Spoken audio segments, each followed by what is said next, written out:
1424 once again with NASCAR 2005 Chase for the Cup. And in this episode of our season with Dale Jarrett's number 88 UPS Ford, we're going to be completing race 11 of 34, which is going to take place at Richmond International Raceway for the Chevy 400. I don't know why it's not called the Chevy Rock and Roll 400. Maybe because EA Sports didn't think that Chevy rock and rolled anymore. I love rock and roll. In the last episode, we finished in 6th place at California Speedway, almost got a top 5. Led 7 laps in that race. Dale Earnhardt Jr. got a win and closed in a little bit on us in the points, so he's 147 back now.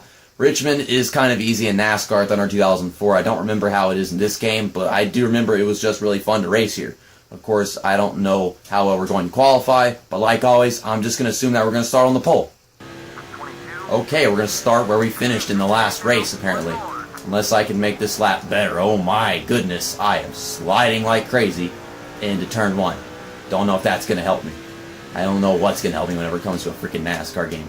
And I get a horrible freaking entry to turn 3. Yeah, this lap is not going to be better than the last one. I'm going to die if this lap was better than the last one. Yeah. Wait, what? What?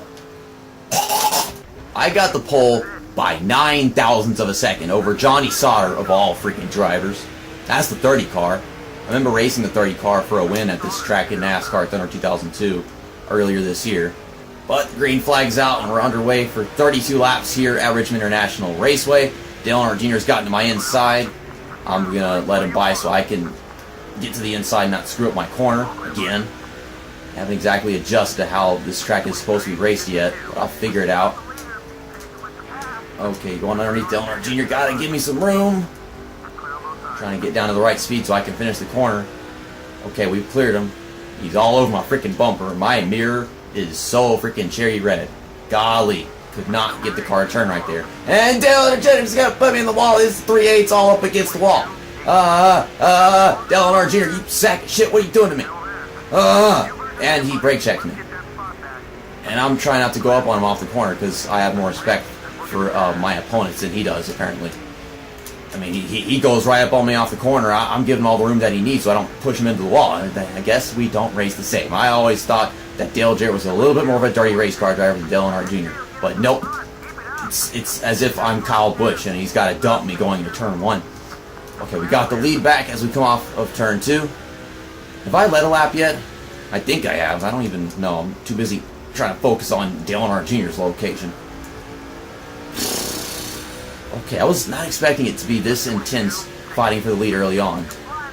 This is the first time this season that the fight for the lead, whenever I've started up front, has been actually intense. Yes, the car is very loose because I am not entering the corner consistently. Scott Riggs is trying to get underneath me. He's all over my bumper. Everybody's all over my bumper. My ass has cars on it. Okay, how on earth was I in 2nd place at any point right there? I was looking up and Dale Earnhardt Jr. was not in front of me. My peripheral vision works, don't you... This is not even peripheral vision, it's a video game. It's just the side of the screen. Golly. I would know everything about peripheral vision. I was in marching band for 4 years. Peripheral vision is everything. For someone with glasses, being in marching band, it was just weird because, you know, I had to get used to looking not through my glasses, but through like the side of my vision. It keeps turning off my mirror, so I can't pay attention to where these guys behind me are. I wish I could just turn off the L3 button function, but nope, you can't do that. We're not pulling away. They gain on us go into the corners, but we're going so slow that they just kind of stop for us, and we get our run off. Now it's Kurt Busch behind me driving the Sharpie car.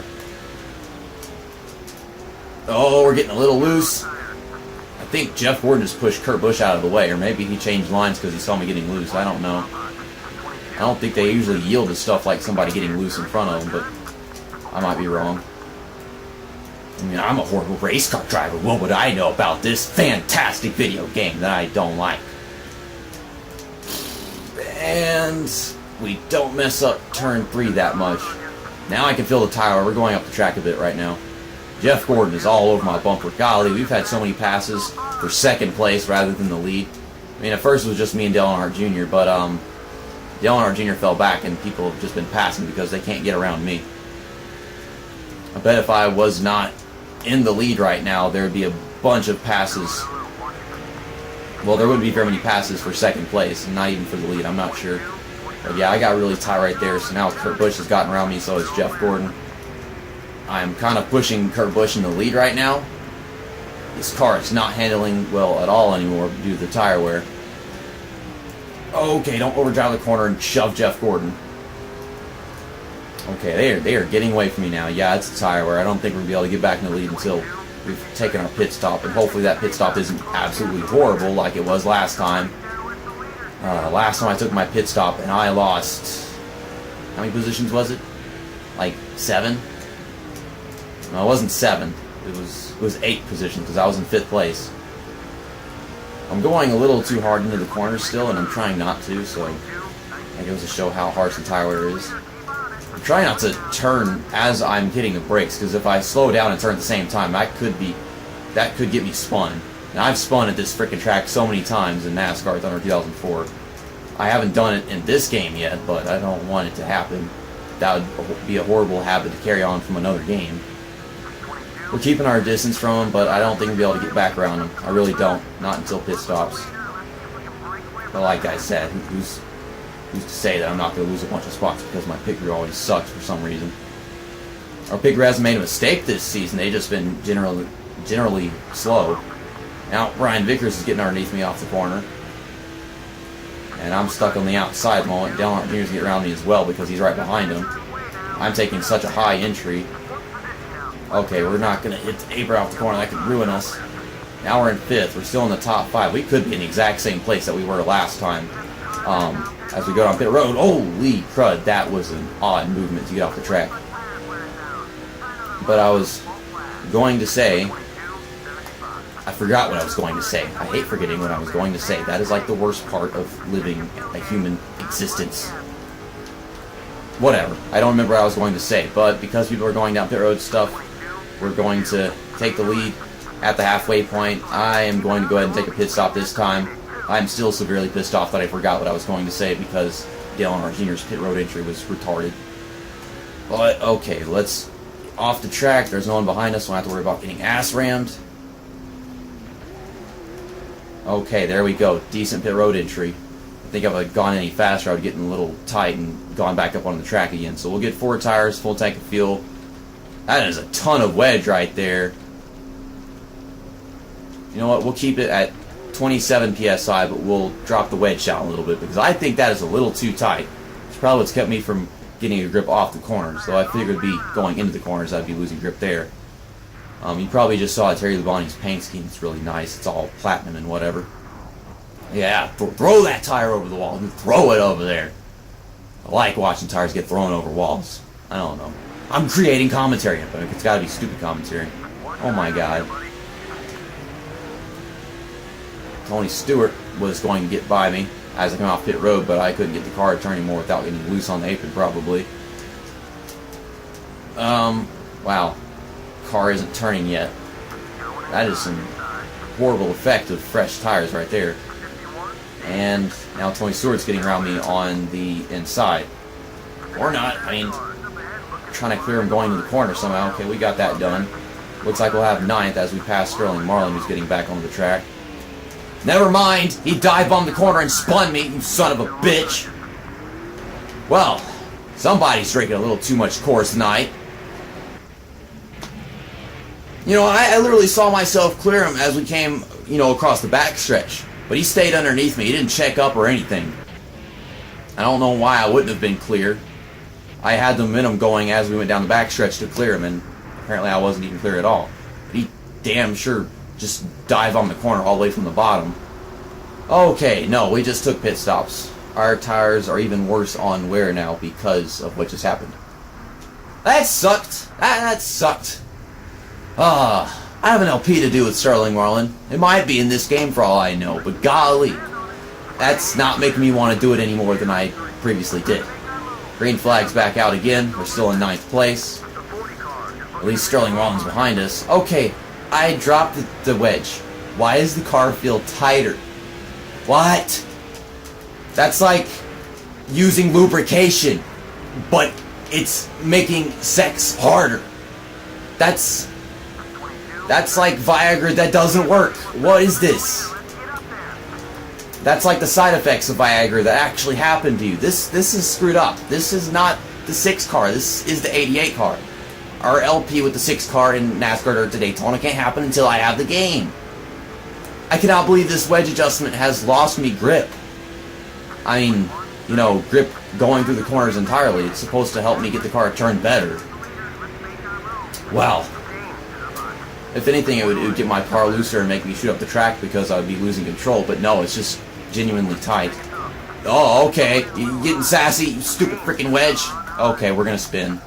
There was no stopping that from happening. Did we lose any position spinning right there? This is just crap. This is just crap. There was nothing I could do to stop that. It's just... the car is not in the mood to be adjusted. I mean, I dropped the wedge a little bit and turned up the tire pressure so it wouldn't be too loose. But in the end, the car is just tighter. I went to the corner right there. I don't know what that was, but for some reason the car did not want to stop sliding and spinning and all that nonsense. I'm in 8th place. How am I in 8th place? Did I pass somebody and not notice it? I've just been focused on the fact that my car is too tight. I don't know what the hell this stuff is they're showing us. Okay, back to the restart again. I've brought out 2 cautions in this race. Well, I didn't necessarily bring out the first caution. That was Sterling Marlin's fault. Okay. So have I worn the tires into the point where the car is going to get looser in the corners now and I have to adjust to that now? I don't know. It's feeling a bit looser in, but even though I'm getting down to the right speed, it starts going up the track again. I really don't know what to do with this car anymore. I guess I should not have made a single adjustment at all. I should have just left it as it was, even though I kept complaining about it. I'm going to dive underneath Greg Biffle right here. The car did not want to keep turning as I got underneath him, but we're in 7th place right now. And I don't get down to the right speed going into turn 3. Casey Kane's going to get back around me. Jimmy Johnson's getting underneath me now. This car setup is just worse than I was expecting it to be. I was expecting it to help me, but it's not. It's making things worse than it was before. It really is. Those guys are pulling away. It's a good thing I have a great point lead, and that all those other races were just freaking fantastic for us, because races like this are going to set us back a bit. Doesn't matter how far you set me back, I'm like a whole freaking race ahead of everybody behind me. Okay, Jimmy Johnson keeps getting underneath me. I guess I should just let him by, because he's going to make my racing line impossible to approach. See, like, you get loose right there, and then you expect me to slow down even more just so I can keep the car at the bottom. So I had to pause the game, because we all know reasons why people have to pause games in YouTube videos, but look right there. This is American Revolution 400. It said Chevy 400. Why does it say American Revolution 400? This game can't make up its damn mind. But anyways, back to the race. Wow, that was a laggy exit of the pause menu. I'm getting loose into turn 1. Still getting loose. Golly, I have to adjust how my car is going to drive this track all over again. Yeah, we gave up 8th place to Jimmy Johnson, because Jimmy Johnson was fast. My car won't stop getting loose into the corner and then shooting up the track because it's so tight. Casey Kane just body slams me into the outside wall. The freaking son of a bitch. Now people keep flying past me. There's some payback for Sterling Marlin. And some payback for Casey Kane. I'm trying to pass him, but I still can't do that. Golly, this race got extremely impossible once I made that adjustment. And plus the wrecks that happened with the tires. Now we're just bashing people around because I can't handle this tire. I cannot handle this game's tire most of the time. There's Tony Stewart diving underneath me in the middle of the front stretch because he has an insane amount of momentum. And he's still getting underneath me off the corner. Golly, my car is complete shit now. It's just garbage.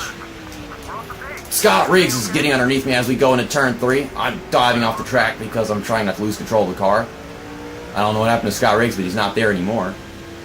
It looked like it was Scott Riggs.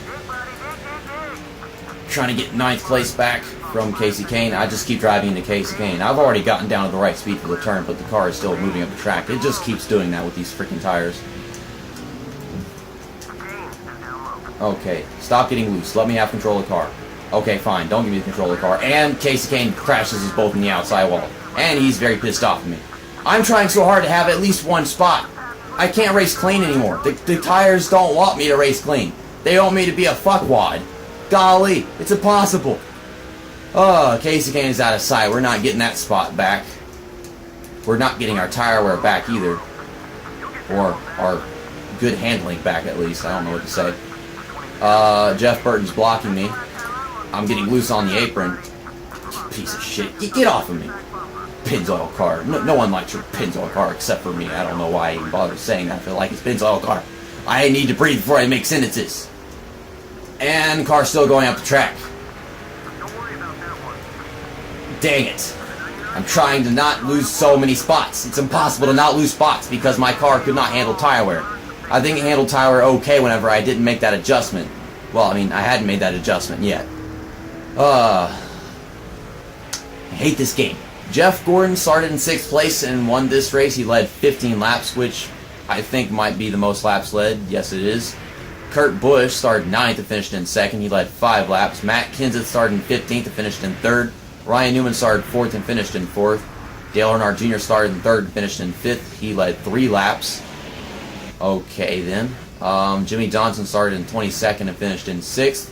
Brian Vickers started 7th and finished in 7th. Tony Stewart started 14th, finished in 8th. Casey Kane started 11th and finished in 9th. And Jeff Burton started 27th and finished in 10th. And you can look through the rest of the race results. Yeah, Brennan Gaughan finished in front of me, started 19th and finished 11th. I started beating the crap out of everybody that tried getting underneath me because I shouldn't have been able to, considering I couldn't do anything with my car. I would get underneath somebody and they would just start pushing up into them. This car pushed up into every situation. Yeah, it was better before I made the tire adjustment, the wedge adjustment, the tire adjustment, whatever. So I led 7 laps. Sterling Marlin led 2 laps. He finished in 16th. I ruined his race. That's good because he kind of ruined mine by extending my tire wear. And you can look through the rest of the race results. I've already said look through the rest of the race results. Johnny Stoddard started on the outside and he finished in 36th. That's gotta really suck. He wasn't supposed to start there anyways. Some Harry Potter character finished in 39th. Whoa. And Ricky Rudd started 35th and started what? English. Speak English. Stupid ass. Ricky Rudd started 35th and finished in 43rd. Okay, I can still speak English. This is great. Because of that poor performance that we just had at Richmond International Raceway, we lost a somewhat large portion of our points lead. We're now 115 points in front of Jeff Gordon, so I guess Dale Earnhardt Jr. fell back a spot after that one. He's 119 back. Ryan Newman's in 4th, 241 back. Jimmy Johnson's in 5th, 248 back. Tony Stewart's in 6th, 309 back. Kevin Harvick's 7th, 316 back. Matt Kenseth 8th, 333 back. Casey Kane's still in 9th, 356 back. And Kurt Busch is in 10th, 377 back. I'm not exactly sure if making that car adjustment, not making that car adjustment would have made it possible for us to get those positions back, but it definitely didn't help us because I was still flying all over the damn place. At first I couldn't get the car to turn, then I was just sliding all over the place trying to block everybody because they kept diving underneath me. Yeah, the rest of the point standings. In the next episode we are going to Lowe's Motor Speedway for the Coca-Cola 600. That's going to be the longest race of the season, of course, race 12 of 34. Don't know exactly how we're going to fare there, but it's definitely a different track from Richmond. This is another night race. I think we're going to do better in this race than we just did at Richmond. See you next time. That's that. And episode over.